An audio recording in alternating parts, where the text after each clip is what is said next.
Naglabas na ng warrant of arrest ang Muntinlupa Regional Trial Court laban kay Senadora Laila de Lima, kaugnay ng kasong may kinalaman sa iligal na droga. Humingi tayo ng detalye kay Chino Gaston, kaugnay nito. Chino? Yes, Mark.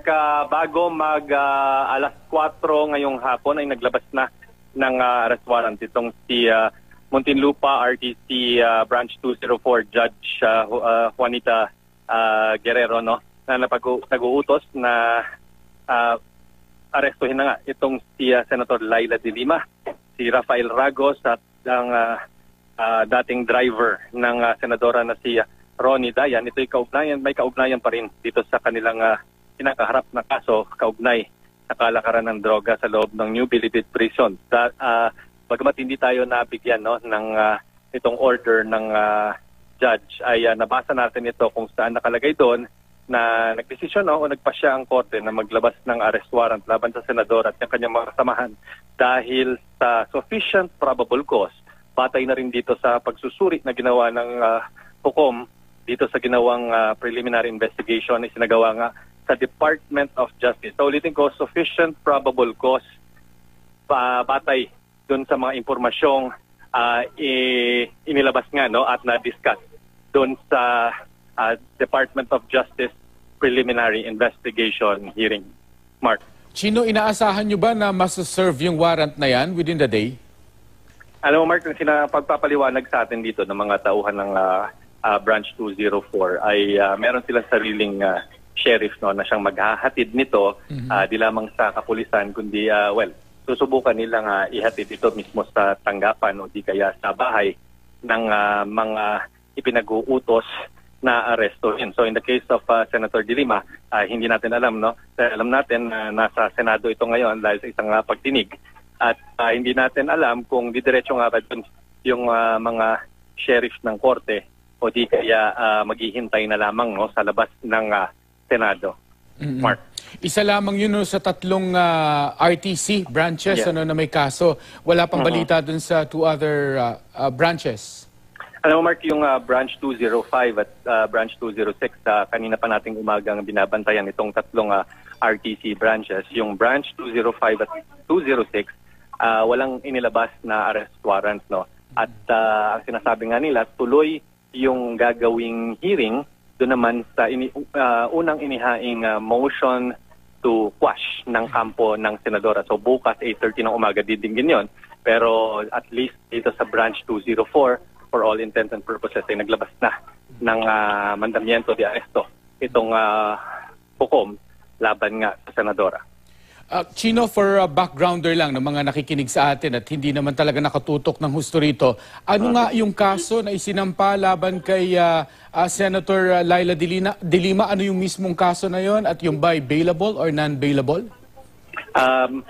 Nasa determination ng judge, no, kung ano yung guilt ng senadora at nakasalalay rin dyan kung whether bailable yung kaso or hindi. Pero alam natin kasi pag a certain amount of illegal drugs, no, na meaning malaking halaga ay tinuturing itong non-bailable, no, kapag masyadong malaki yung halaga. Hindi natin alam yung appreciation ng judge, no, dahil yung mga kaso kasi, tatlo kasi to na separate yung mga kaso na isinampa ng iba't ibang complainants. May yung ibang nagmumula sa mga dating NBI na mga empleyado, no, na i-dismiss ni de Lima. Meron din naman nagmumula sa VACC at meron din sa ibang kampo, no. So sari-sari yung mga evidence na presented dito at sari-sari rin syempre yung magiging interpretation ng mga judge kung bailable ba ito or hindi.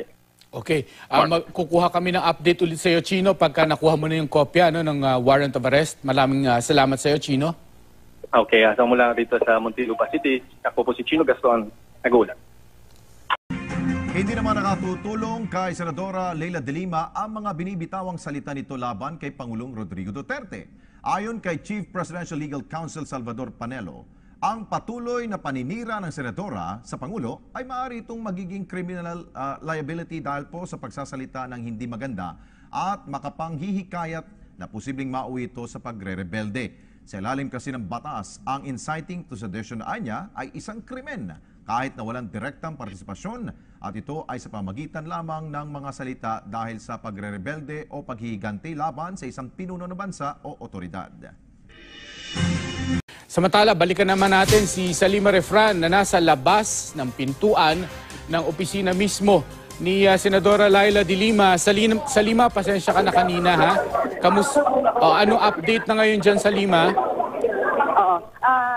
Mark, kanina lang lumabas dito yung Media Relations Officer ni Senator De Lima, si Ferdy Maglalang, at nagpaliwanag na sa yung mga nangyayari nga sa loob. Sa ngayon ay kausap ni Senator De Lima, si Senator Risa Ontiveros, ilang mga miyembro ng kanyang staff, at kausap naman sa telepono yung mga abogado. Kanina, ang sinabi sa atin ay hintayin yung iba pang mga abogado at saka lamang malalaman kung ano yung mangyayari. Sa ngayon kasi, Mark, binabalidate pa nila na alam nilang naglabas na nga warrant of arrest, pero binabalidate nila kung meron na nga bang arresting team na papunta dito sa Senado. Saka lamang daw nila malalaman kung ano yung kanilang mga susunod na gagawin. So, manatili na lang tayo nakaantabay dito, Mark. Kung ang mangyayari ba ay darating dito sa Senado, yung arresting team makikipag-coordinate sa USAA at saka a-arrestuin si Senator De Lima, o lalabas si Senator De Lima at pupunta mismo sa Muntinlupa, Mark. Para mag-surrender. Yan yung mga options daw na kinwento sa inyo? Yes, oo, Mark. Maraming options na pinag-iisipan, pero syempre, iintayin pa rin yung final advice ng mga abogado. Iintayin pa rin kung ano talaga yung nangyayari, kung may papunta na bang arresting team. Pero ngayon, Mark, very busy itong pwesto namin dito. Kanina palabas-masok yung mga miyembro ng staff ni Senator De Lima. May mga dumarating na mga kaibigan. Yun nga, kanina pumasok si Senator Risa Ontiveros. So, mananatili tayo nakaantabay kung ano mangyayari dito nga sa paglalabas nga ng warrant kay Senator De Lima. Yung nakausap nyo, Salima, si Ferdy Maglalang, he is the spokesperson? Or is he the spokesperson of De Lima? Media Relations Officer, oo. Nagkwento rin ba siya sa'yo kung ano ang mood ngayon sa loob? And who else is inside aside from Senator Risa Ontiveros? Alam mo, Mark, medyo matipid lang yung pagsasalita sa atin kanina ni Ferdy, no? Pero madadjudge mo naman doon sa paglabas ng mga staff, no? May mga lumalabas dito ng miyembro ng staff na malulungkot yung mga mukha. So, we could imagine na sa loob medyo may tension siguro, or siyempre hindi nila alam kung ano ngayon nangyayari dahil nakikibalita lang din sila sa atin kung may papunta na nga bang arresting team. Oo, kasi ilang araw na rin sa Lima, no, na yung mga staff niya ay nagsusuot ng itim, tapos meron silang parang sky blue ribbon na sinusuot dahil dyan sa inaasahan nilang paglalabas ng arrest warrant. Now at this point na meron ng arrest warrant, may nakikita ka na bang nagmamass up ng kanyang mga supporters na nagmass up na rin noon doon sa Muntinlupa RTC para magpakita ng suporta sa senadora? Sa ngayon, Mark, dito sa mismong opisina niya, no, wala pa tayo nakikita mga supporters. No? Pero siyempre, napakarami ng miyembro ng media yung nakaantabay dito. But hindi natin alam yung sitwasyon doon sa labas naman ng gate ng Senado kung meron na nga bang mga supporters. No? Alamin natin yan, Mark, siguro maya-maya lamang. Okay, babalikan ka namin for more updates. It's going to be a long day for you sa Lima. Maraming salamat, ha? Thank you, Mark. Aantabay pa rin tayo kung ano mangyayari kay Senator De Lima. Okay, si Salima Refran po yun, reporter natin na nasa Senado. Sa puntong ito, kakausapin po naman natin si Attorney Alex Padilla, ang abogado po ni Senadora Laila De Lima, kaugnay pa rin ng warrant of arrest laban sa Senadora. Attorney Alex Padilla, magandang hapon po sa inyo. Magandang hapon, Mark, at lahat po ng naisig at nanonood. Nakita nyo na ho ba yung sinasaad ng warrant of arrest, Attorney Padilla? Well, nabanggit lang sa akin, nabalita sa akin na meron na nilabas raw ang korte at isa sa mga korte ng warrant of arrest. Hindi nyo pa nakikita? I suppose may tao ho kayo nakabantay din dun sa 3 branches? Oo, hindi. Nakita na, ako mismo hindi ko pa nakikita, pero mukhang totoo naman yung balita na may warrant of arrest at nakakalungkot ngayon. What does it say, sir? Yung warrant of arrest, may nirekomenda bang bail? Hindi ko alam ang content ng warrant, but I would assume na parang just like any other warrant na kasi non-bailable yung offense yata kung di ako nagkakamali. Nakausap niyo? Oo, kaya siyempre pinapa-please siya, no? Ganun yung mangyari doon. Opo. Kamusta ho si Senadora Laila De Lima? Kasama niyo ba siya ngayon? Hindi wala ako sa opinion ni Senator De Lima, but I'm sure she's very disappointed. At ito na nga yung kinakatakot niya na talagang pinipilit ng ating pamahalaan na talagang maikulong siya. Pero nakausap niyo siya kahit sa telepono, sir? Opo. Ano po ang sinabi niya sa inyo tungkol dito sa development na ito? Hindi ko pa siya nakausap dito personal. Hindi ko pa siya nakausap. Okay. So ngayong may warrant of arrest na po, ano po ang inyong susunod na legal move? Well, meron pang, alam nyo, ang nakakatawa dito ay meron, tinutuloy pa rin yung hearing bukas, no, in aming motion to quash. Supposedly, dapat magro-rule pa ang korte doon bago mag-issue ng warrant. Ito, nag-issue na kagad ng warrant. Tapos ang nakakaano pa doon is that ang prosecutor humingi ng 1 linggong postponement hanggang next Friday. Kaya hindi ko maisip kung bakit nag-issue ng warrant kagad yung husgado na parang na meron ng probable cause, hindi pa niya nakikita yung mga ebidensya. So hindi pa man nadidinig yung motion to quash ninyo. Sa 3 branches po ito, attorney, di ba? Wala pang arguments, at meron pang stress hearing, tapos pinunahan pa niya, no? So, siyempre, iba na rin ang naiisip namin na siguro, pag-uusapan rin namin kung dapat kami umakyat na sa Korte Suprema o humingi ng rogue motion for reconsideration sa husgado mismo. Motion for reconsideration dun sa issuance ng arrest warrant. Yun po ang gagawin ninyo, yung MR sa same court. Hindi pa kayo aakyat. Kung ako ay tatanong, sa akin may pagka-bad faith ang nangyari dito nang galing sa husgado ay dahil nga nagkaroon siya ng desisyon na hindi man niya pinapakinggan yung mga partido, nagmamadali na hindi naman dapat magmadali itong kaso na to, no? Kaya kung ako ang matatanong, gusto ko sana iangat na yan sa Korte Suprema para mapakita kung gaano naging bias itong judge na to. Pero siyempre, pag-usapan rin namin at baka naman pwede pa rin bukas masalba, no? But in the meantime, pagka sinerve po yung warrant, si Senadora ay handa na sumamat mapiit.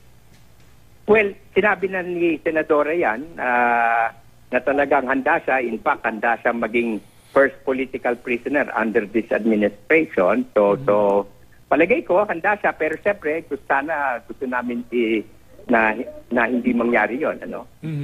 Attorney Padilla, just for our background, ano ho ba yung mismong tawag dun sa kaso na ikinaso kay Senadora Laila De Lima? Ito nga ang nakakatawa dyan, dahil pinilit nila yung kaso na tinatawag na drug trading.